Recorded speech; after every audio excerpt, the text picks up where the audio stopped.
It looks like, Barbara, sorry, it looks like Rod is as an attendee and not a panelist. Okay, I'll fix that.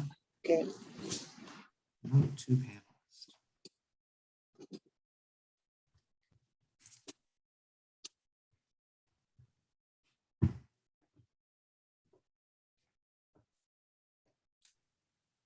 Thank you so much. Yeah. No problem. Hi, everybody. Good evening. All right, are we ready to go? Ready when you are. All right, I call to order the special virtual meeting of the NPRSA pursuant to Governor Inslee's Stay Home, Stay Healthy Proclamation 20-25, and in an effort to curtail the spread of the COVID-19 virus, this board meeting will be conducted remotely. Members of the public are encouraged to attend and participate in the meeting remotely as described in more detail below. And can we have roll call? Okay. Board Chair Rachel Best Campbell. Present? Vice Chair James McNeil. Present. Okay. Board Member Jean Zorns. Here. Board Member Joe Marshall. Present. Board Member Rod Dembowski. Here. Board Member Sarah Perry. No, you're here. I just saw you pop up on my participant list.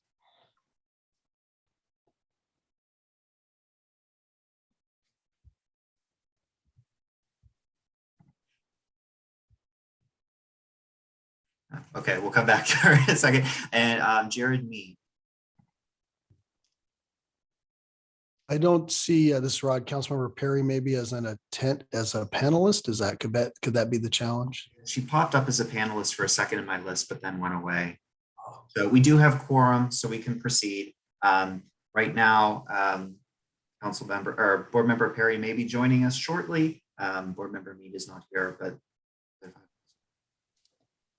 All right, well, I understand that we have public comment tonight. We are expecting public comment, yes. So I did not receive any written comments prior to this meeting, but yep, the Zoom hand is already raised. So any members of the public who are in attendance who would like to comment, please use the Zoom raise hand feature. I will call on you, so to speak, and you'll be able to speak at that time.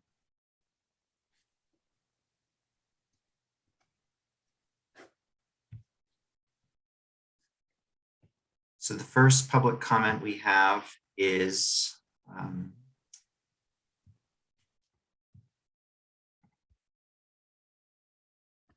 go.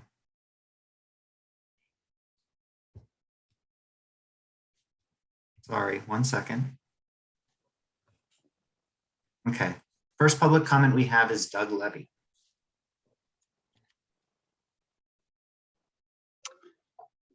Good evening. Can you hear me okay?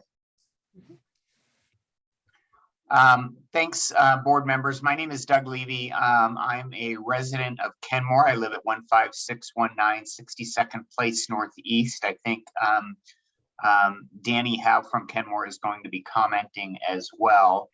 I'm here tonight because it's our understanding that you wanted to use this meeting in part to get a sense of the parks and recreation need out there in the service area.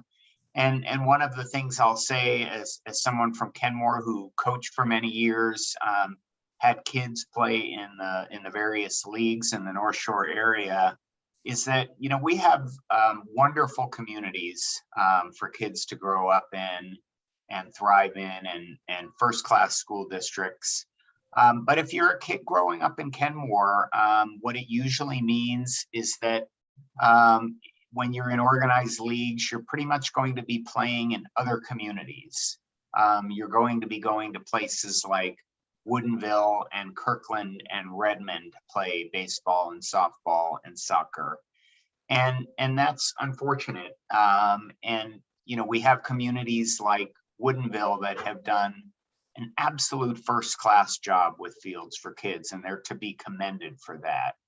And it's our hope that as you gauge the need, that we think about ways to create those fields and open spaces for kids in communities like Kenmore that really have a deficit of ball fields for kids. After all, we want kids growing up and being active and healthy and not sitting on a couch and playing exclusively video games. So we're here tonight to say that we think it's imperative to find fields and opportunities for kids in communities like Kenmore. It's our understanding that the Parks and Recreation Service area does have some leftover funding available. We've met with Councilmember Dembowski, among others, and one of the things that we've suggested is that it could be really helpful to have a study and an inventory, if you will, of the needs out there and the available sites in communities like Kenmore and Bothell. And so if there is a way for the Parks and Recreation Service area to contribute something toward a clinical study that could identify sites that would be usable for fields. We do know, having checked with a highly reputable firm, Heartland Consulting, based out of Seattle, they think they can do something very first class for $50,000 to $75,000 that really looks at all the possible sites that could work for fields and ball field spaces. And that would be our hope, that we can work with this service area on something like that. We commend you for the time you spend and the work you're doing, and this Parks and Recreation Service area, we hope, could be a vehicle to providing more spaces for more kids. And I just thank you for giving us the opportunity to comment tonight. And that would be our ask of all of you. And we thank you for taking a few minutes to hear from us. And I'm happy to answer any questions you may have. Do any board members have any questions for Mr. Levy? All right, I don't see any hands. Thank you, Mr. Levy. I really appreciate your input on this. Thank you so much. All right, Barbara, do we have any more public comments? Yes, we also have public comment from Danny Howe. Give me 1 second.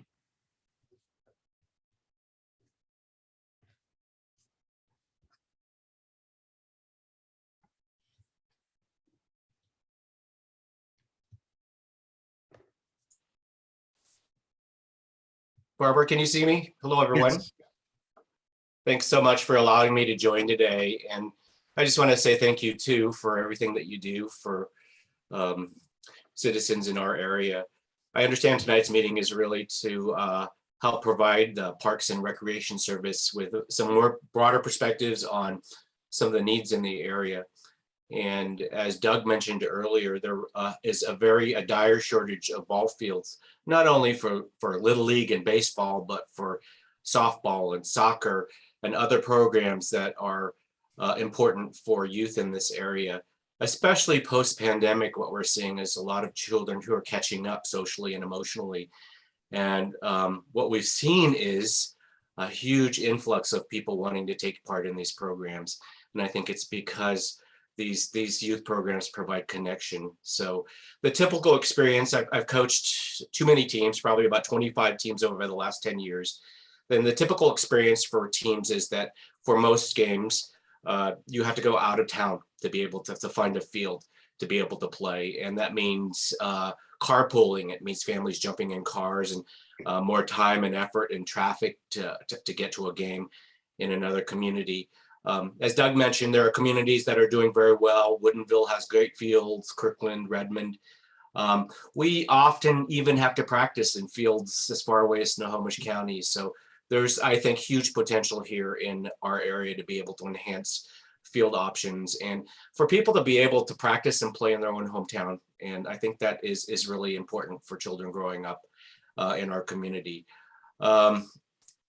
Doug mentioned, so many kids are out there playing video games, and sports are so important for these kids to be able to get out and get physical activity, but also, again, make connection with other students. So Doug mentioned one of the precursors of finding another field, and it really is to do our homework and to study scientifically where it might be possible to to build a field. And we do have a strong relationship with Heartland LLC. And they, I believe, have worked with many of our cities before. And they're willing to do a field study for us. The first part of that field study would be just a survey of possible locations. And then beyond that, they, I think, are very interested in working with us to see if they can identify some possibilities. So amazing people over there. And there is an opportunity, I think, to walk through that door and to work with them. And we would love to have your support in being able to pull them in and just to really see what we can do for our children and families in Bothell and Kenmore. So again, thank you so much for what you do. My children are old. They'll never play youth sports here. They may coach and they do coach. So I don't have a direct benefit, but what I do know is that youth sports is so important. And there are generations of kids who deserve really good, safe play fields here in our own community. Thank you so much. Thank you, Mr. Howe. Does anybody have any questions for Mr. Howe? All right, seeing none. Thank you so much. We appreciate your comments. All right, moving on to discussion items. First discussion item is consideration of minute order MO-22-03 NPRSA Facilities Maintenance Strategy. Who's got this one? I can kind of frame up the discussion on this one, and the NPRSA staff can jump into if they'd like to augment. At our last NPRSA board meeting, we brought this issue to you to talk about one of the challenges we're seeing of increased maintenance costs at the North Shore Senior Center and our challenges of trying to address that. At the time, we had we'd had a maintenance position open that we'd been unable to fill. And we were wondering, as Christine and I had kind of talked, if it made sense to temporarily shift some maintenance responsibilities from the senior center to the NPRSA as the senior center is recovering from the pandemic. And a couple of things have happened since we last talked. We first of all heard from you last time that there were definitely some concerns on the board about that shift. And so we wanted to kind of do our homework and kind of double check to see what that would look like. Christine did a great job kind of assembling from some contractors what the costs would be if NPRSA was to enter into service agreements to do some of the maintenance, and that dollar amount got really high really fast. And another thing that happened is that we actually had a fantastic candidate come along at North Shore Senior Center that we were able to kind of hire and bring on board. He was a great fit for us and had lots of skills in maintenance, and so it's kind of helping address that need that we were trying to fix. So I talked to a few of you about, we had 3 buckets on the table that we talked about at the last meeting. Bucket 1 is if NPRSA was to take on maintenance for a few years and bring on staffing to do that. And that was kind of like the biggest bucket. And so the need for that bucket, I think that's what we heard the most concerns around, and the need for that one has kind of been alleviated. So that's option 1, if NPRSA was to take responsibility for all the maintenance facilities. So yeah, that was a very expensive option. And I think we've found a much better, we've alleviated the need for that one. Option 2 is if NPRSA made no changes and we'd stay right now, the senior center is responsible for maintenance and upkeep, and we kept it that way, but we know we'd need to kind of, at the senior center, we'd need to be looking for resources to handle the increased maintenance costs of some of the improvements that have been made that we're making through NPRSA investments, like the annual maintenance agreement for the new HVAC system. When it gets installed later this year, it looks like it's going to run about $14,000 or $15,000 a year. So one way or another, we need to figure out how to pick up those costs. So that's kind of option 2. Or option 2 is we just leave things the way they are. The current tenant agreement sticks, and NSC or the senior center we'll need to figure out how to kind of pull those resources together to make that fly. The slide there for option 3 is if NPRSA decided to take on the responsibility for maintenance temporarily of some of the new improvements that NPRSA is doing at the site. And some of the options we put there are the new boilers, the new HVAC system, and roof maintenance. If NPRSA took on the maintenance of those temporarily, that would be about $27,000 a year. Another option is if we added the envelope after we do the envelope improvements next year, that would be about $38,000 a year. So, And sorry, Go ahead. Nathan, can I just jump in here? Yeah. So me and Nathan have talked about it, and I think that these options for 2022 and 2023, I think the most important are going to be the HVAC. That really is the biggest spend on both of these for 2022 and 2023. The boilers, they're about, I think it was like $5,000. And then the roofs, we're having the roof is really, since we're replacing it this year, is really just a visual inspection. And then of course, like gutter cleaning, which is pretty inexpensive. And I think Nathan agrees that they should be able to have that complete. So I think what we're talking about here is the $15,000 for 2022, and then another 15 for 2023. I think that is what the ask is right now for you guys, for the NPRSA to take on, is that $15,000 for the HVAC unit maintenance. Correct.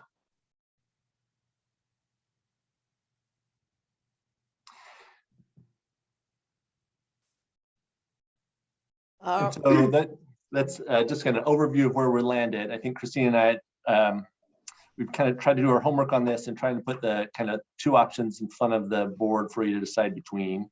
And we're happy to answer any questions you might have or kind of fill in some blanks if there are any. All right, does anybody have any questions, comments, suggestions? Yeah, I did have a question on the 15,000. Is that 50? That's 15,000 per year. Is that correct? Correct.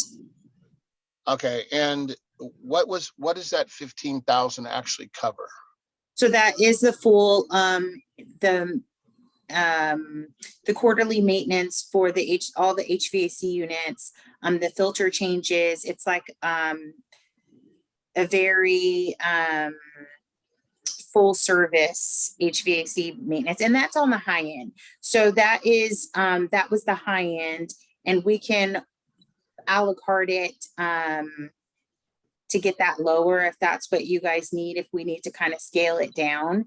But that 15,000 is like the full service maintenance for the units. Okay, so that would be a company coming in and changing out filters, backing out any Yep. systems. Mhm. And then besides that maintenance, is there potential for, because of the replacement of these units, is there potential, are these under warranty, and would there be potential for any additional costs besides this maintenance? Not that I'm aware of, and yes, there will be a warranty. And just remember, we need to, we haven't procured any of this, so we will be going through our own procurement process for that service. So this was just a ballpark figure from calling around and getting some numbers, but we'll have to go through our full procurement process for that. So. If I can. And that's based. Go ahead. Sorry, go I'm ahead. sorry. Go ahead.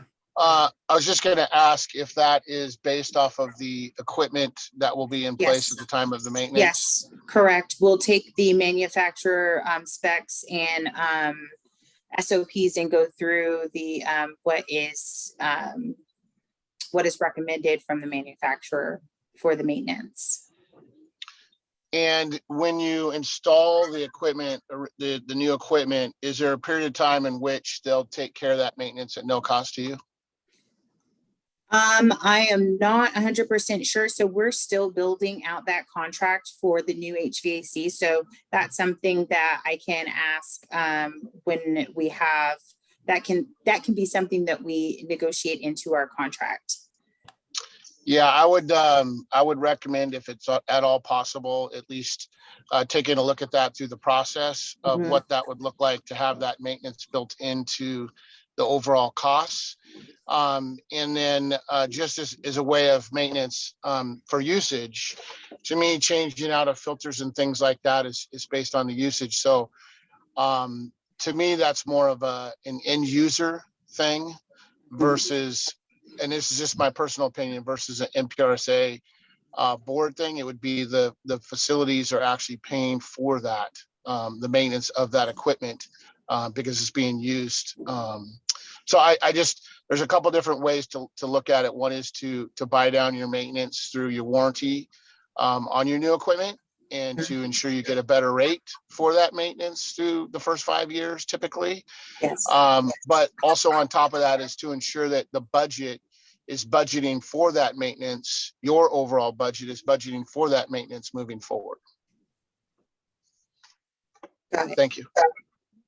Just a quick point before we have any other questions from the board. I just want to make sure we all know the ask tonight is not for the board to approve a dollar amount that we're going to be spending on annual maintenance. What we're asking is just for the board to decide if it's, we want to take on all of it, we don't want to take on any of it, or we want to take on the new stuff. Depending on which choice the board makes, we will come back in May with an exact figure of this is what we are proposing in terms of what this maintenance plan will look like, along with any documentation we need to approve to make that happen. So the numbers that you saw in the slide for option 3 are just illustrative. They're not sort of a binding amount that you need to approve tonight. Thanks. Any other questions? Dembowski. Perfect. Thank you, Chair Best Campbell. I think with respect, I would want some more information before deciding. This is kind of a big potential change to a longstanding operational understanding, right? A contractual relationship between the senior center and the NPRSA, where historically the NPRSA provided the facility, and I think under the agreement, major maintenance, if I recall, kind of big things. It's been a while, but I would be reluctant to get into the, as the owner of the building, paying for filters in the HVAC system. I think that's a disposable, consumable, basic operation thing. For putting on my old real estate lawyer hat, roof and building envelope, that's usually kind of an owner's responsibility, right? In a lot of cases, sometimes you'll put a roof onto a tenant, but I think we could stand to maybe have a little more information on the costs here. I wouldn't want to say, hey, choose a policy choice and you'll tell us in 3 months what the costs are. I kind of want to know what the costs are when making the policy choice. I think we have a legal question here. Maybe I'll have addressed this, but we might want to ask Kenan Williams or whoever we're using now, but Kenan's been great and has a lot of knowledge of the district. What did we tell the voters we were going to spend that money on? And are the proposals here authorized expenses under the levy language? Because that's really our only source of money is that new levy. And there's probably some legal parameters. Well, we know there's some legal parameters on it. Is it broad enough to do this? What are the contours there? So I have that kind of question. To answer that question, the ballot measure language is incredibly broad. It does not specify that it's only capital repairs. The ballot measure itself is just, shall the NPRSA be authorized to levy this tax? It doesn't even specify what the tax is for. When you get into the explanatory information in the Article 4, it does not sort of specify whether it's for capital repairs or maintenance or minor repairs or just improvements. My understanding of it certainly is that all of that falls within the expenses that are authorized by that. That's helpful, Barbara. I think there's one, I guess I should be a little clearer. There's one thing in our resolution, and then there's what we told the voters in the voters pamphlet.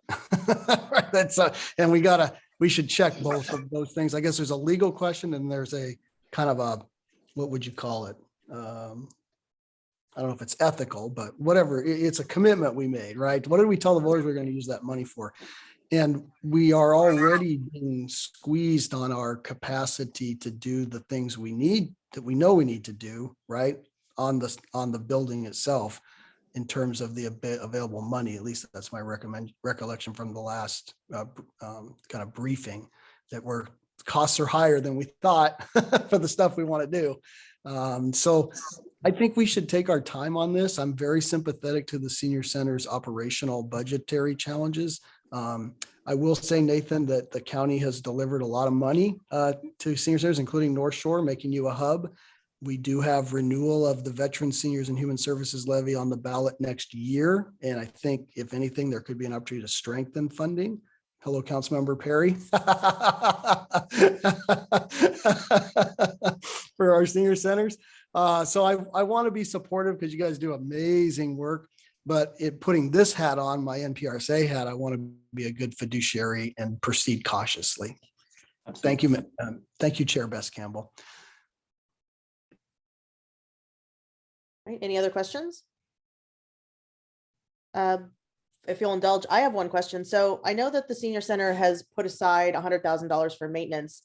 What is that going towards right now, and how much over is this proposed maintenance going to be from that budget? So just that $100,000 that we talked about in the previous meeting, that is our facilities budget, and that covers staffing and our kind of facilities costs, and that includes utilities, routine maintenance, staffing for our maintenance crew, and that also is organizational wide, not just our Bothell campus, but also our satellite sites in Kenmore and in Mill Creek. So we're a nonprofit that is very efficient with our resources. So we make that $100,000 stretch. So as I said in the last meeting, we are going to make this work one way or another. As we're looking at growing costs in facilities and maintenance, we're trying to find ways to meet those needs with impacting programs as little as possible. So I want to echo what Board Member Dabowski was saying in terms of it would be nice to have a more complete picture of what these costs are. I mean, if it's going to cost $50,000 a year, $100,000 a year, I mean, what are the realistic costs that are going to be moving forward? And we have to be mindful of, again, what's in the language and what we tell voters are generally two different things. I mean, voters depend on us to interpret some of these ballot measures. And I'm always fearful of taking on a responsibility. It's always harder to get rid of one. I say this because I have this problem. I will take on a responsibility and I can't get rid of it. And I want to make sure that, the NPRSA is doing its job, this is facilities upgrades, and that, we're able to provide you with a framework that you can maintain this project. And I think a more solid number base would make me feel a little bit better if we're talking $15,000 to $20,000 a year, or are we talking this full $100,000 that I know that you use across multiple campuses? But I wouldn't feel comfortable taking on, routine maintenance, filter replacements, things like that, without seriously looking at, what are the funding sources that are available to the senior center, and is this really going to be a burden that the NPRSA should take on in lieu of other capital projects? So a little bit more information about what maintenance would look like, and to Board Member McNeil's suggestion of building in on the warranties, that's a great idea. I normally don't like extended warranties, but I think in this case, this makes a lot of sense. And I will always defer to someone who knows construction by trade. So those are excellent points. Does anyone else have any questions or clarifications on anything that I may have said incorrectly? I have my hand raised. I think Jeannie Zornis had her hand raised before mine, though. So I just want to make sure. I cannot see anything. I was going to mention you as well, Sarah. Just quickly, I do not want to say anything that negates the concerns that the previous board members have raised, because I think they're good ones. what is going through my head is that if we are the landlord, it's on us to make sure that, my feeling is that it's on us to, anything that's not consumable to maintain. So if equipment needs maintenance, my feeling is that that's on us. If there's something consumable, whether it's energy or filters, that's a different, that's on the renter's shoulders. But there were some other very good questions and requests of getting more information that I would be happy to spend some time thinking about as well. But my first gut reaction is that if we're just talking about maintaining the building and what it does, that's really on us. So, Nathan, we talked about this, and Barbara, we talked about this at our last meeting, and am I muted still? Can you hear me? Okay, good. So we talked about this, about voter confidence, right? And I don't have an issue with what is in the voter's guide. You shared that it's so vastly wide, it could be an ocean. So everything is included in the voters statement of what we, what we said we would do or wouldn't do. So we're not, I'm a stickler for building that public trust and doing what we say we're going to do. That's not an issue for me. I feel like we're very fine there. It really, for me, it's the issue of what are we held to in the bylaws? What is the responsibility in the bylaws for what we said we would do with the money? And I'm a newbie here, but just parsing that out, that space for me is the most important thing, that we are definitely, if we were to do this, we're not duping the voters in any way. In fact, we're generally doing exactly what we said we would do. The issue is, are there bylaws that prohibit going forward, or anything that's more specific that we're holding ourselves to as a board? So that's my only comment with regard to that.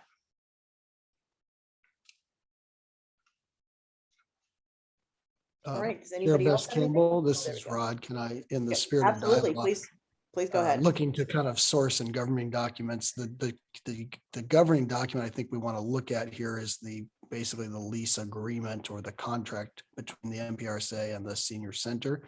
And the question is, do we want to change that agreement?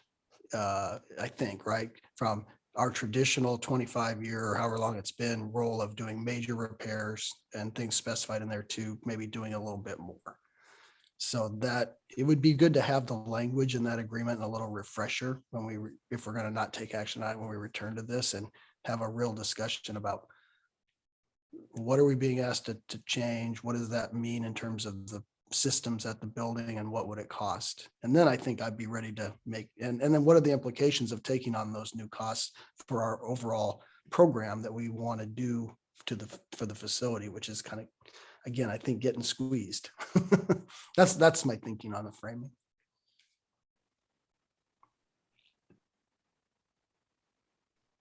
Well, And Chair, if I could add something. Sometimes 25-year-old agreements need to learn, and they should be changed. absolutely. Yeah. Board Member McNeil, you have another comment? Yeah, thank you, Chair. I would just add to that as we move forward, making sure that we have an understanding. One of the problems that we had in the past was all of these things came up and they became emergencies, and then we had to go out to the voters.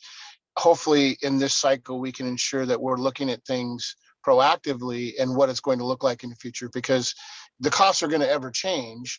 And so we have an opportunity now, after getting these things repaired, to understand what it is going to cost to maintain them long-term, and then what things we need to look at and have in reserves for those things for the future as well. So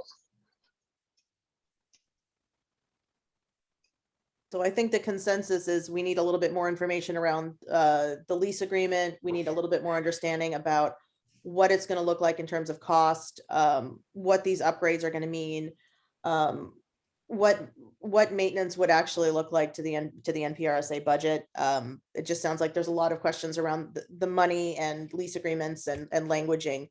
So unfortunately, I don't know if we're going to be able to give a strategy recommendation, right? I mean, to me, it sounds like everybody would like a little bit more information just based on the comments that I've heard. Am I off? Am I right? Anybody? What I would ask of the board for just sort of our ability to show how this discussion has progressed is that if that is indeed the consensus, the board would approve option 3 within the context of this minute order, which would then have staff, me, Christine, and Nathan, figure out exactly what those costs would be, exactly what changes, if any, would need to be made to the tenant agreement, and exactly what contracts, if any, we would need to enter into with third parties.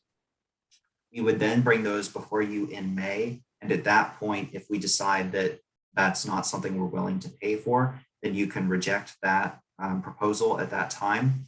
But I, just for sort of auditability of this process, I would greatly appreciate if the board would take that specific action rather than leaving it sort of up in the air.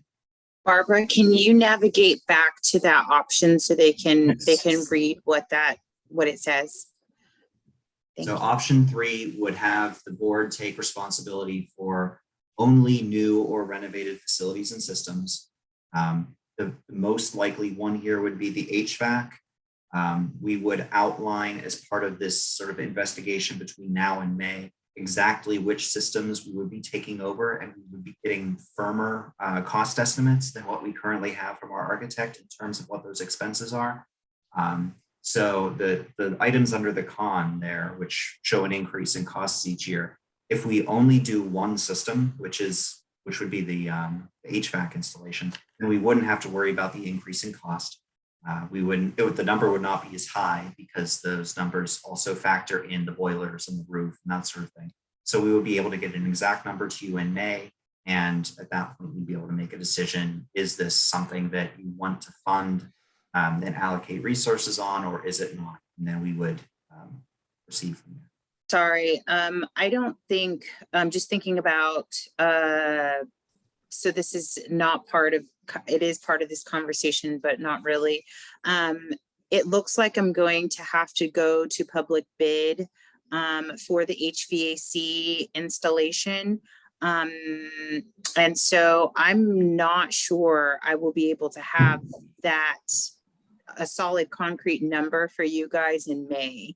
If I have to go through the public, it's looking like the HVAC installation is going to go over our 500,000 JOC limit. So I'll have to go out to public bid, and I'm for sure doing a public bid. I'm not going to have hard numbers for you on the HVAC installation with the extended warranty and maintenance contract by May. So I would have to check the scheduling on that. It's a pretty rigorous process and a long and rigorous process for the public bid. So Do you have a ballpark of how long do you think it's going to be before you can have some numbers for us? I'm probably thinking in June. So we may have to do another special meeting in June to talk about that. So I can, we actually just had our kind of meeting with our architect to talk about our options and avenues in which we can, go for this. And so hopefully we can get our documents all together and advertisements out in the next 2 weeks. And then, of course, we have to give them time to review documents. And then I have to hold a public walkthrough of buildings and for all the contractors. So it's a process. So I would probably say end of June. So would the board object to a special meeting in June so we get a better idea of numbers?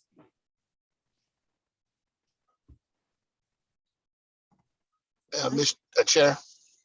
Yeah, I would be okay with a June special meeting, just ensuring we have the proper information to make a good decision.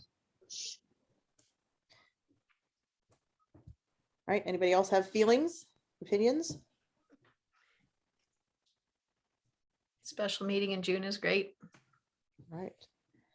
And if we were to go with option 3, would there be is there anything in there about the eventual handoff to the senior center from the NPRSA? Is there a path towards offloading some of these responsibilities if the board chooses to go with full control? That's Yes. something you would determine, yes. Yep. Well, if anybody doesn't have, and nobody has anything else to add, I would entertain a motion.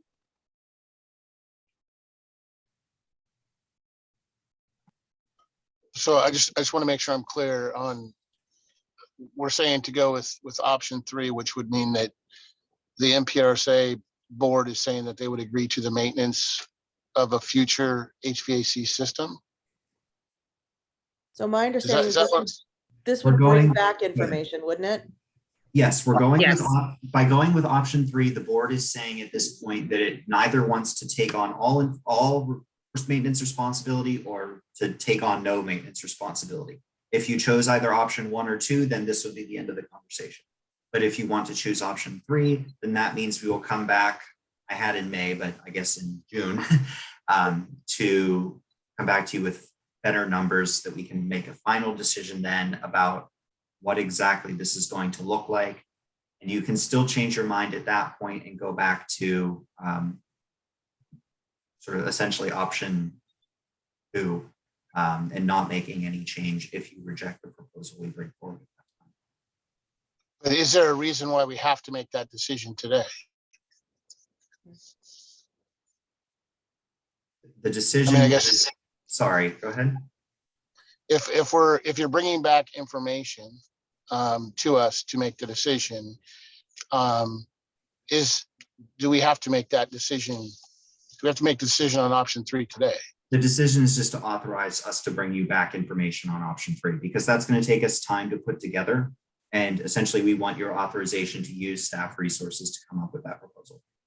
Perfect. Now I Joe- understand. Thank you. Sure, Joe Marshall here, and I just want to clarify off of, I think what James McNeil was saying is, it seems like I would want more information before even making the choice on the C, because it would be at least what seems a preliminary commitment.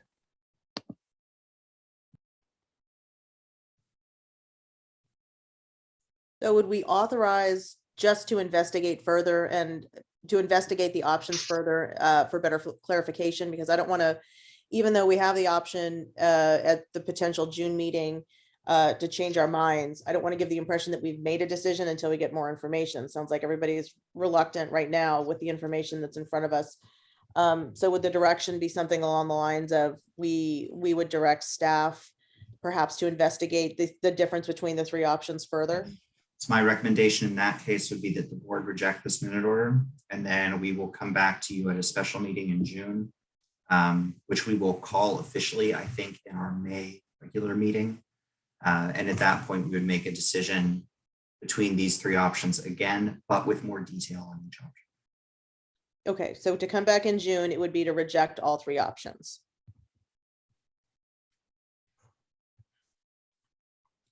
Anybody want to take a stab?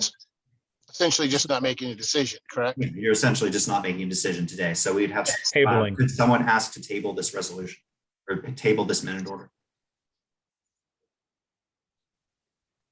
Is it we don't work that way at the county council. I don't know what a minute order is per se, but so Sorry. it's nothing basically- before us. It's a, give me 1 second while I pull up Robert's Rules of Order here. Table an No. agenda item. Favorite. Yeah, it's an agenda item. So what I'm asking the board in terms of procedure here is that we table this current agenda item, and then we will pull it back from the table. We'll remove it from the table at the June meeting, at which point we'll be able to present more information. You'll be able to make the decision we were asking you to make today. So moved. Second.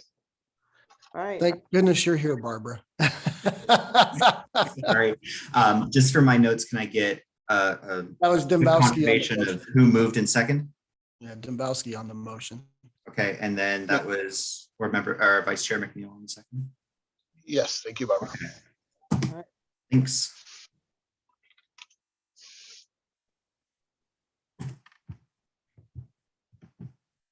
Can we do a voice vote? you want to voice? I don't actually think it needs to be voted on, but give me 1 second to check.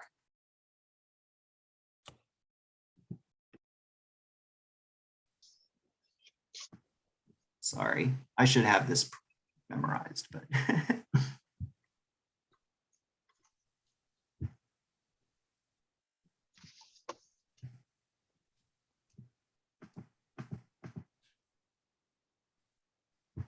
Okay, motion to lay on the table. I think that's a non-debatable motion that. Yeah, it does. So I don't think there needs to be any discussion on it. I don't think it needs to be voted on. Yeah, I think just the move and second. It's okay. Oh, nope, there's the vote. There's the vote. Okay, so yeah, a quick voice vote should suffice for me. All right. All those in favor of tabling this until our June meeting, say aye. Aye. Hi. All opposed, say nay. And abstain, say abstain. All right, motion carries. You. All right, moving on to the next agenda item, consideration of minute order MO-22-04, sports court design and permitting authorization. All right, so I'm taking the lead on this. The senior center wishes to convert their existing court into a pickleball court. And the senior center has acquired grant funding that has partially funded this project. And so the NPRSA board has expressed interest in supporting the senior center's project.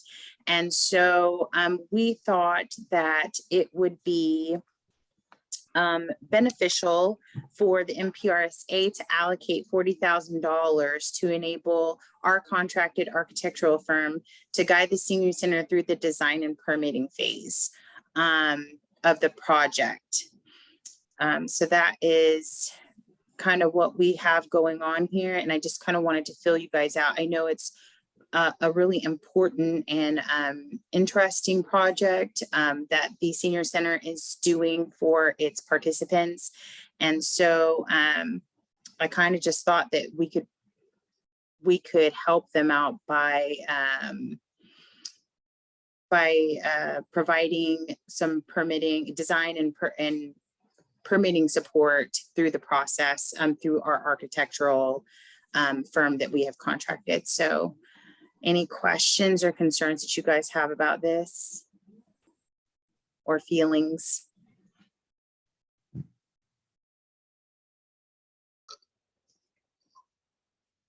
What's the total cost for the conversion process? Since we haven't begun design phase, these are very soft numbers. But we are kind of, we initially thought we'd have about $100,000 project, and it's looking like it would be a little bit more than that because of some of the engineering and design costs that'll be involved. We've got a little bit of feedback from the city. So we're looking at, it's a wild guess, but north of 100,000. Okay. Right. Board Member McNeil? Thank you, Chair. So if it's just over 100,000, is the 40,000 architectural included in that, or is that addition? That would be included in that. And again, we're at 10% design, I would say, just roughly saying. And we've got some preliminary feedback. I'd say, just guessing, I'd say we're at about 100. If I had to guess right now, I'd say about 120,000 total, all in, including design and permitting. Okay, which would include the architectural fees? Correct. Okay, so the 40,000 is not a firm number. It's a guesstimate. It is, and Christine, correct me if I'm wrong, but we talked about that as an up to 40,000. Is that right? Yep, up to 40. It really depends on the feedback that we got, that the senior center got from their initial design would need to be altered. And so I went to Cornerstone, who is our contracted architectural firm, and the specifics, it really just depends on how they re-engineer the design, the original design that the senior center has. So high end, we're looking at 40,000, and this number comes from the architectural firm. But if we go with a smaller design, then of course that would be less. So Okay, so the concern I would have obviously would be around the cost of design being 40, 30, 40, 50% of the overall cost of the project. So that would be one of my concerns. Just understanding that. Second would be, where is the funding coming from, if it's coming from NPRSA? And then third would be the grant. You'd mentioned the grant. So understanding, is that grant covering the design costs as well? Or is it just covering the cost of construction? And what is the total amount of that grant? So the grant we have right now is we have a $25,000 grant that Councilmember Dembowski helped us with from King County, and that's just general for the project. And we also have some philanthropic support for the project that kind of gets us closer to fully funding. So, and we also expect we can, I mean, this is, as you know, this is, I could take my camera downstairs to the gym right now and show you all the pickleball players that are here tonight. You know, we know this is just a project that has a lot of support, and we think we can, it has a really appealing philanthropic appeal to it too. So I'm pretty confident in being able to raise money to get it across the finish line. Yeah, and I think it's an amazing opportunity, and considering the fact that it's now our state sport, that Right. it's thinking of having it here in the North Shore area. So I appreciate you guys bringing it forward. My questions are fiscally, just making sure that I'm talking through things fiscally. So thank you.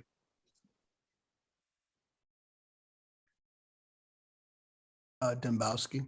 Go ahead. Thank you, Chair Best Campbell. I like this project. I think that it is an investment in the facility owned by the NPRSA. It keeps it current, you know, in terms of providing activities that folks want to do today. Our new state sport, invented by Joel Pritchard, our former lieutenant governor, I think, over on Bainbridge. I would be interested in whether or not we could make this a little more flexible. And I think 40,000 is not a big amount of money with respect to our levy funds that's coming in terms of, you know, overall project demands. I would be supportive of contributing 40,000 to the project without maybe limiting it to the architectural firm design and permitting process. In other words, give you a little more flexibility to use the funds for construction, design, you know, what you need to do, but the dollar amount, the project, I'm good on it. I would just suggest maybe a little more flexibility. And it inures to our benefits, an asset we're building that the NPRSA is going to keep and own when it's done, you know.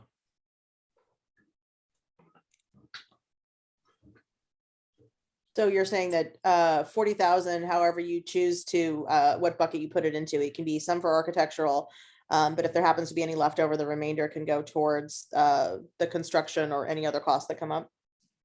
That's what I was thinking, Chair Best Campbell. Yeah, just basically a motion to contribute $40,000 of NPRSA funds toward design and construction of pickleball courts. Maybe we'll get more than one for this for 100,000. I don't know, Nathan. Costs are up, aren't they? If we just have one, there's gonna be a line around the building. So yeah. Yeah. Could you, Councilmember Dembowski, could you repeat what you said again about permitting? I missed that part. Sure. Sorry. I was suggesting, Councilmember Perry, that, and how about I make a motion and just see if people like it? I would move that the board approve $40,000 of NPRSA funds to contribute toward the design, permitting, and or construction of pickleball facilities at the North Shore Senior Center location. How about that? Second. All right, there's been a motion and a second. I know that Board Member Zorns, you had your hand raised. line down, sorry. No, it was just to say that I like that idea. Okay. So we have a motion and a second. Why don't we go through and go for a vote? Okay, Chair Bess Campbell, Yes. Vice Chair McNeil, Yes, Board Member Zorns, Yes. Board Member Marshall, Yes. Board Member Dembowski, Yes, and Board Member Perry. Yes. Okay, that passes 6-0 with Board Member Mead absent. All right, fantastic. Thank you, Board Member Dembowski, for adding a little bit more flexibility. I appreciate that. And, you know, pickleball is the state sport, so it's important that we pass that along to all of our residents. All when right. it's when it's built, I challenge all of us board members for a mini pickleball tournament. Do we need? I want to public be on Team participation? Perry though, if it's a team sport. You say that now. I know you got some skills there, council member. All right, moving on to our third item, consideration of minute order MO 22-05, Youth Sports and Activity Center preliminary investigation. Board Member Dembowski and McNeil, I know this is you both. Yes. James, would you like to start or would you like me to? please go ahead and take the lead on it. Okay, I asked that we add this to the agenda and I appreciate you adding it for discussion. Councilmember McNeil, sorry, I'm going to use your other hat, James. This is usually a kind of a friendly, low key board, but it feels like we're getting formal ever since we got some money from the voters to do work, which we appreciate. But James has really been a leader in the North Shore community for a number of years now in the kind of youth sports and athletics area, and has identified kind of a lack of facilities.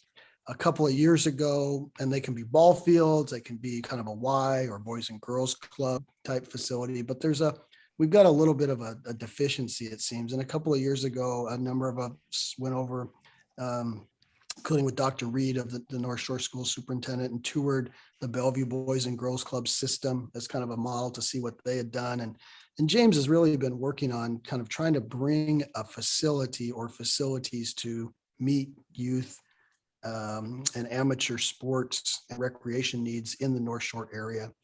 And it's hard, it's hard because of our small jurisdictions, right? Bothell, Kenmore, Woodinville, the school district. We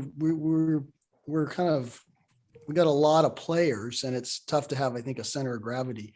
The interesting thing about this government, the North Shore Park and Rec Service Area, is it covers kind of a community and has a power to break down those municipal boundaries because of its logical geographic scope.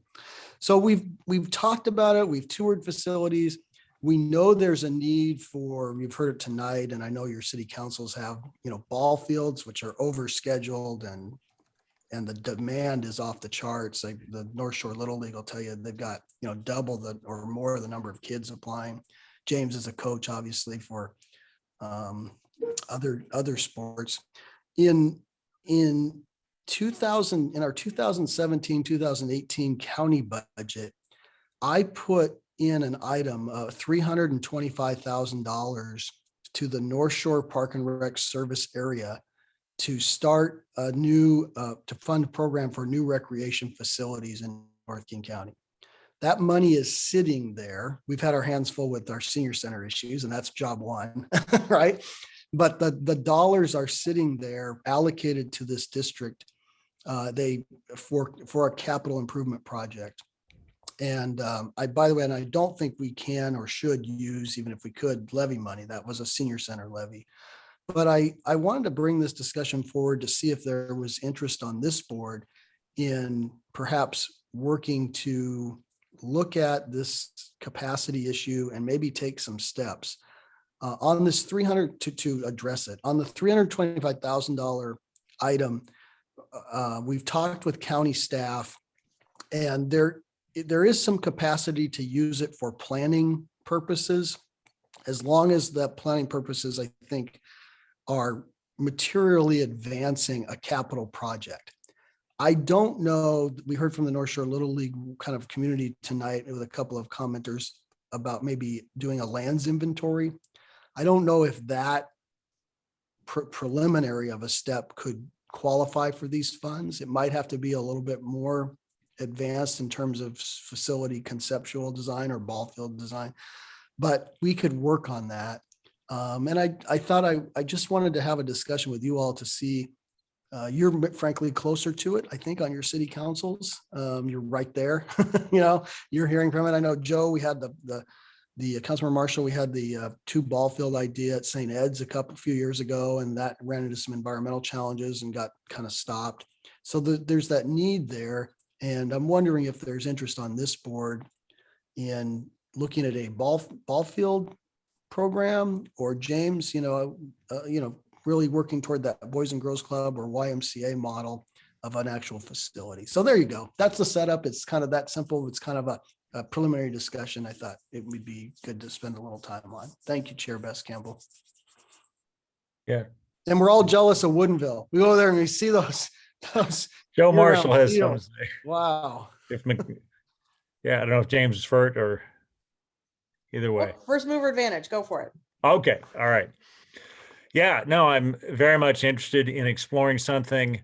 I think that we, certainly in Kenmore, have a ball field need. I think there's a great partner to explore with too, besides NPRSA, and that's the school district. And most certainly in Kenmore Elementary, which is where our lowest income students go, and is I think, an excellent candidate for, a baseball field improvement. But also, of course, there is a tremendous need, as identified in a survey we did several years ago now in Kenmore, of a public pool. And we're engaged in a couple studies, I think, right now with Kirkland and with Shoreline. But there's, absolutely no reason why, as you said, Rob, it's tough for a center of gravity, but my gosh, it just hits me so hard to see there's so many potential funders. It would make the cost cheaper for so many of the different entities. And there is a massive need, with our emphasis now on water in Kenmore and access to the water and kayaking and rowing and the boathouse. We have, in our growing population, we have got to teach kids how to swim again, as we did with the, for some 30 or so years with the North Shore pool and everything. So yeah, if it's a comprehensive or a preliminary study or a comprehensive youth center that includes, I like the idea of a Boys and Girls Club too, absolutely. But it includes a pool, that's what I'm in favor of. Yeah, if I can, Chair Bess Campbell, Councilmember Marshall's referencing a couple pool studies. We added, I ran an amendment, one of my favorite ever, the penny for pools amendment to our county parks levy. And we put about 50 million bucks over the course of the levy to fund pools in the county because of this need. And part of the program was to have study money up to $100,000 per project. And Kenmore's just been awarded 2 $100,000 studies. So that feasibility work will go, and then we could come back and perhaps do some building on it. Yeah, I think Joe, the range is there. I mean, it could be something as well. We got these dollars. Frankly, y'all, I don't like them sitting around too long. They've been there since 17, 18, $325,000. Sometimes my colleagues will start looking at them. Councilmember Perry, they're like, hey, why isn't that money being spent? So it's kind of making me a little nervous. Maybe we ought to get putting it to use. And I don't know what ball fields cost, but the original vision was for, athletic facilities writ broadly, but pool, if we could get there, sure. Oh, and I'm sorry, and most certainly, even, if 300 grand doesn't go even that far beginning, there's earlier steps for like lighting and things that could be done for existing ball fields to help increase capacity. That is true. And these funds could be used perhaps for that. I think Jeannie Zarnes has her hand up, and then I'd love to jump in. Perfect. I've got you in the queue. Okay. All right, Jeannie, go ahead. Yeah, just quickly, to me, now I hated learning to swim when I was a kid, but that was old school. They threw you in the water and said, swim, which was terrifying. But for my 5 children, swimming was a serious life skill. And we went everywhere to teach them how to swim. The Linwood Pool, up to Everett, getting a regional pool here so that the next generation can learn to swim. Like I said, it's a life skill. And we live around so much water. Anything to support a regional pool, doesn't have to be in Bothell, doesn't have to be, where it's more accessible. And then definitely a Boys and Girls Club, an activity center, something that can support year-round activities for kids is sorely needed here too. So any support that I can give for that, you just let me know. Board Member Perry, go ahead. What is the local pool scene like? Are there a lot of pools in the community? Would this be the pool for the surrounding area? Would this be a unique opportunity that folks don't have available to them?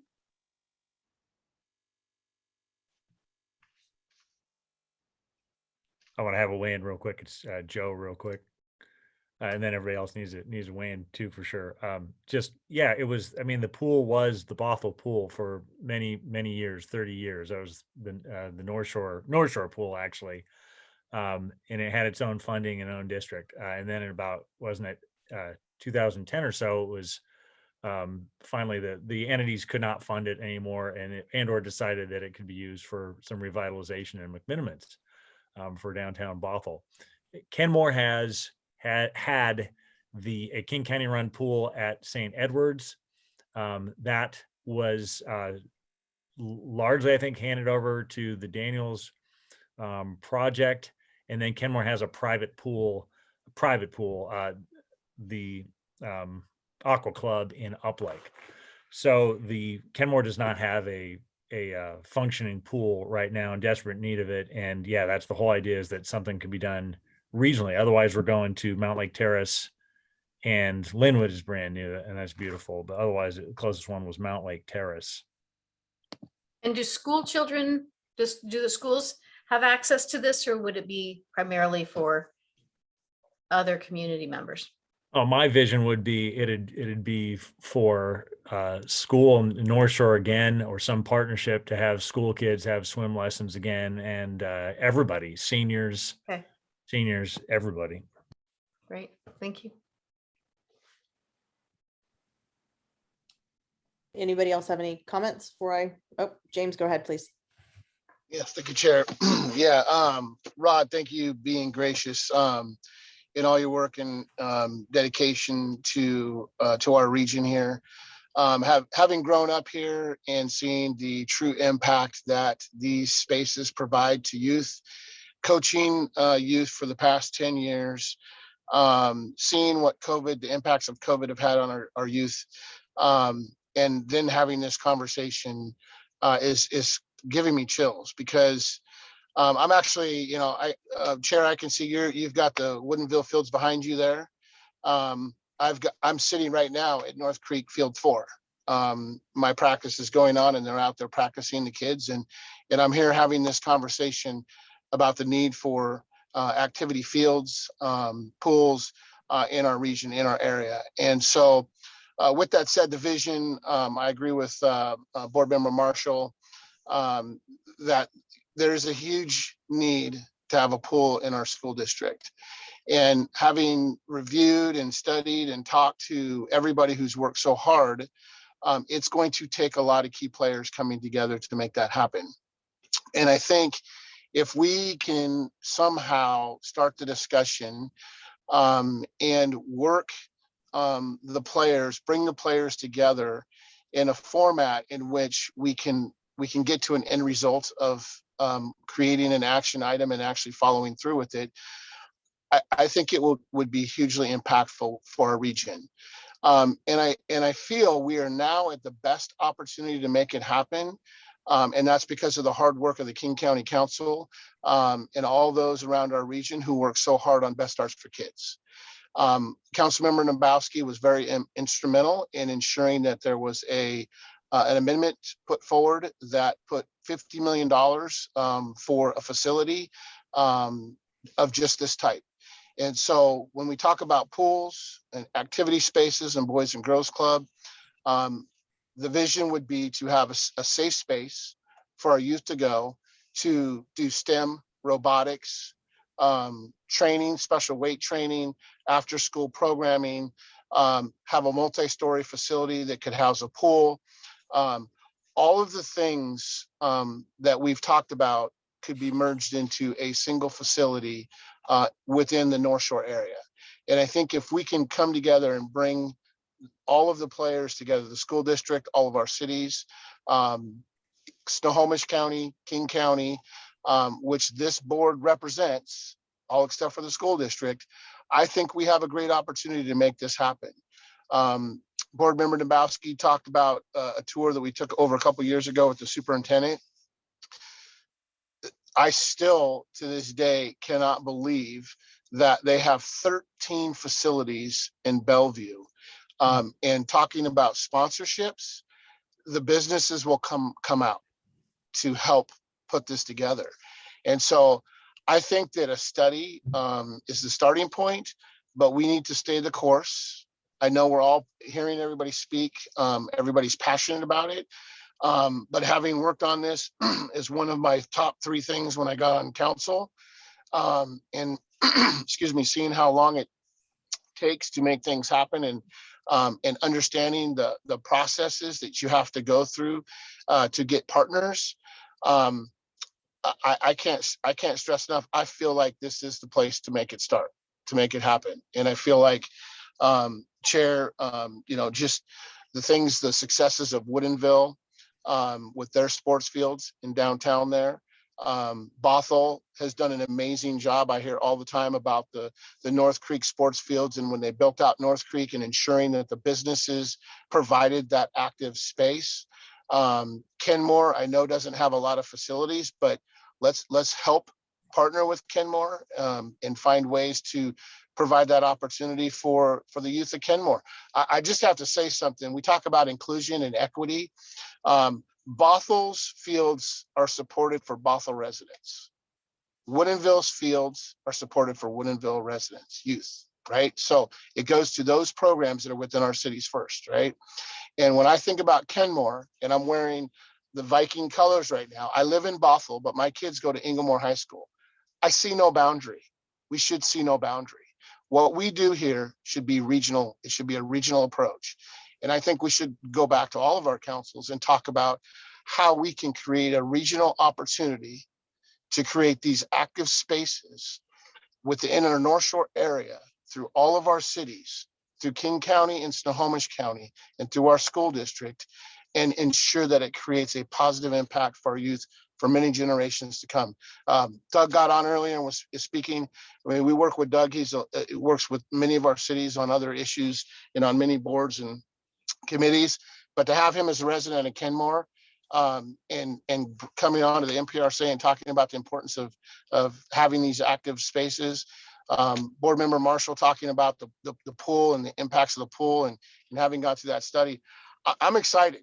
I got to tell you, and I hope we make a decision as the NPRSA board to move forward because we do amazing work with seniors. Imagine what we can say when we say not only working with seniors, but now we're working with the youth as well and doing positive things within our community. So I think Rod, Board Member Nabowski, thank you for bringing this forward.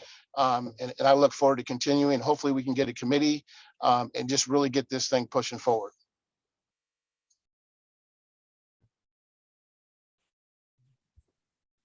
All right, does anybody else have any comments?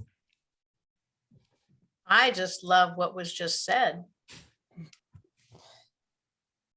I remember, so 2 years ago, no, 3 years ago, because it was pre-COVID, I remember I tagged along with Elaine Cook on the tour of the Bellevue Boys and Girls Club.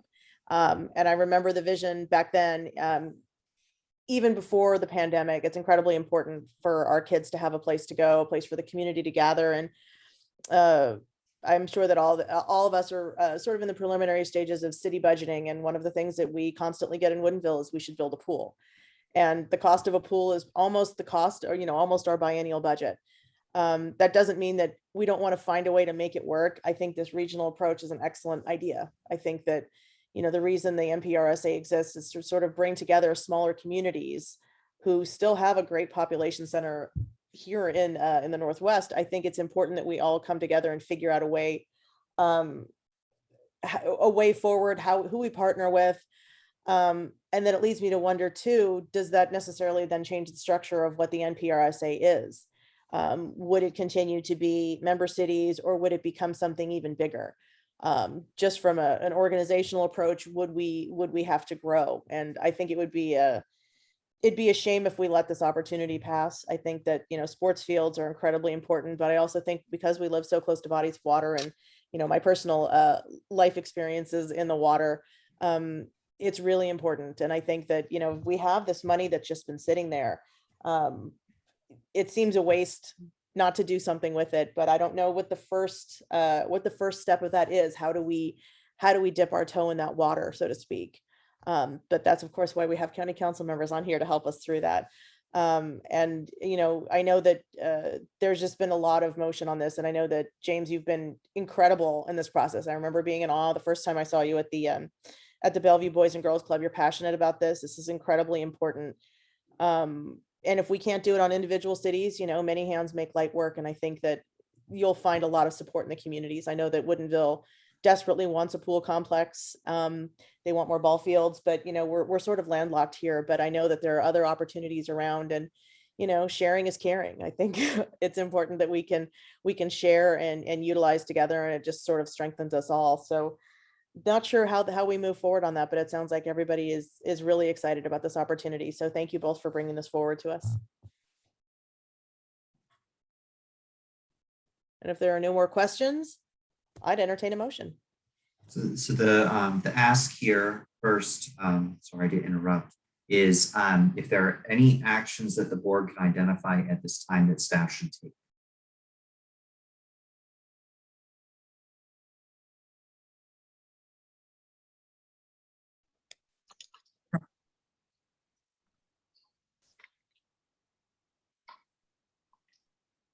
Okay, James, go ahead, please. Yes, thank you, Chair. I'm not sure if Board Member Dombowski is still on or not. but- I dropped off. Your comments were so hot they melted my internet connection, James. Wow. So I'm sorry I missed your all of it, but I'm back now. Okay, I was just going to ask you process steps, procedures for making a motion to move forward with a study. What would that look like in order to fall within the guidelines of the funding that's available? Oh, that's exciting. Maybe we could ask the board to delegate to me, you, and anybody, maybe a third member that would like to join, if necessary, to engage with King County on the development of an agreement to fund initial work. If it's, explore, let me make a motion. I would ask the board to task Councilmember McNeil, myself, and a third member who would volunteer, if there is one, to coordinate with King County and explore whether or not we can have an agreement to fund initial feasibility work on a youth activity center and related facilities, which would include, I think, ball fields and perhaps, a pool, and come back to the board with a proposal. Yeah, Marshall will volunteer. I was going to say we should have Joe be that third person. Okay. There you go. I'm drafting. I'm sorry the motion's a little fuzzy, but does that make sense? Well, just don't ask me to repeat it, but it sounds like we're setting forth a preliminary committee that's going to engage with the county to form an agreement to investigate pool facilities, activities in the North Shore area. Yes, and I don't want us to jump over the studies that's going on pools, but I think we should be open to integrating the results of that work to this broader facility. And Absolutely. I do think it should include assessment of ball field development as well. We may come back with bad news that these dollars aren't available for kind of preliminary work, but I think they're flexible enough to make it happen. All right, well, there's I a would second motion. that. All right, motion and a second. Sorry, who was the second? McNeil. Thank you. And if I can speak just to it, I know we've had a good discussion. We're running late here, but Councilmember McNeil mentioned our capital facilities grant program that we included in the Best Starts for Kids levy. He was quite modest. He was the prime sponsor of that at the Regional Policy Committee. And what's exciting about that is there are going to be some county dollars to bring forward to partner on these kind of capital facilities projects for communities in need. That have a lack of facilities, if there's a void. So I think it's imperative that we in the North Shore area get going on what we want. I mean, we have a blank slate today. We know there's a need, but when money's available, you got to have a project. And I think we should take some steps to get a project on the drawing boards that could be funded. And that may be county money, city money, it could be NPRSA levy money. We may go to our voters and say, here's a project. Would you like to be involved in funding it? But we got to have a vision and a plan. And I think that this step could help us get there.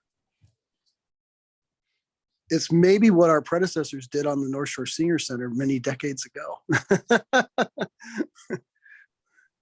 So I just had one question about the use of some of that $50 million funding from the county. You mentioned that it's unknown if we can use it for this preliminary study. If we can't, any ideas where we're going to find the money for a preliminary study so that we can have access to that?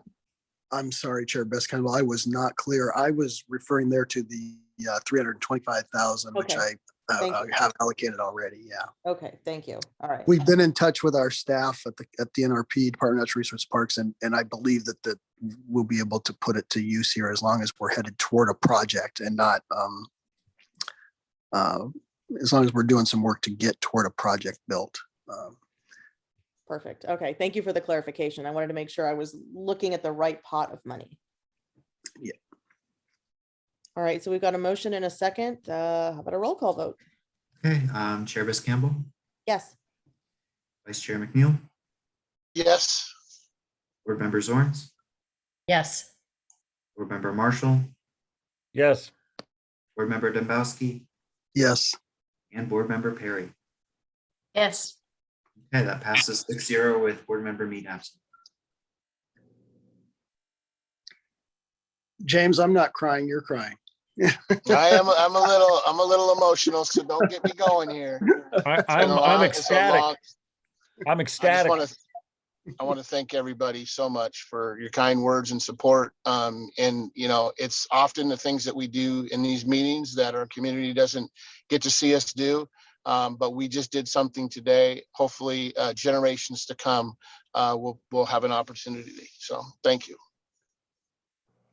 Thank you, And James. lucky we have a great board here. I'm really in awe of the work that you all have done and continue to do on behalf of, all communities, not just the ones that we represent. So, no one here is allowed to go anywhere for a while. Yeah.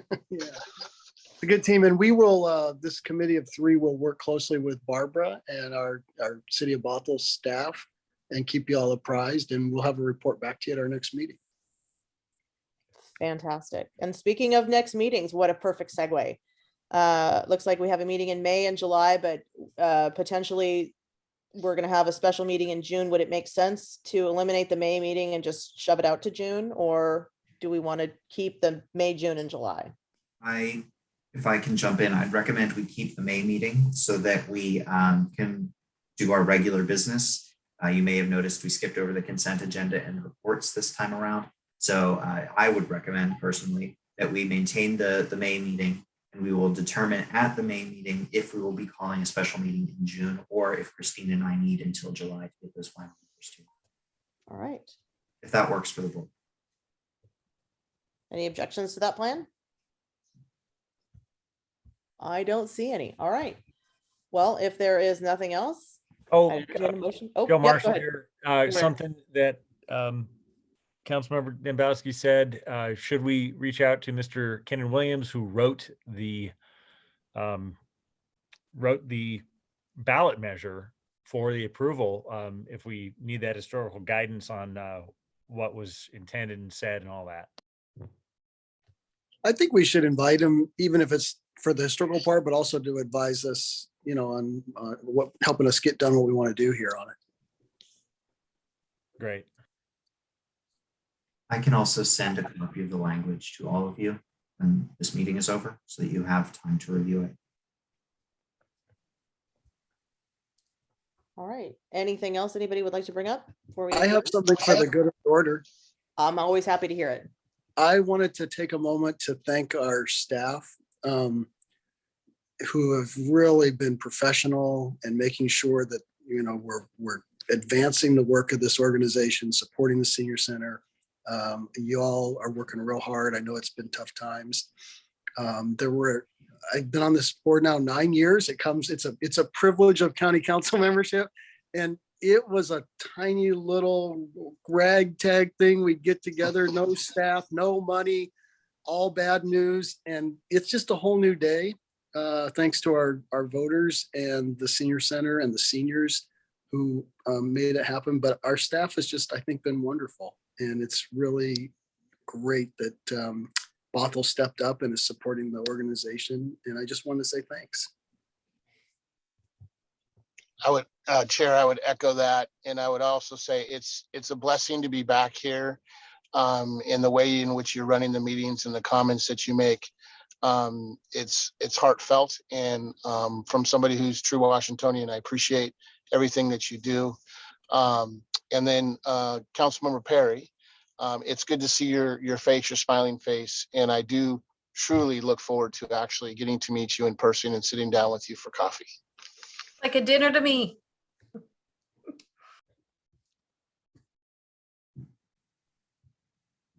All right. If there's nothing else, entertain a motion to adjourn. So moved. All right. Thanks all. All right. Bye, everybody. Seeing everybody. Bye-bye. Bye. Thank you all. Good night. All right. Thanks, Barbara.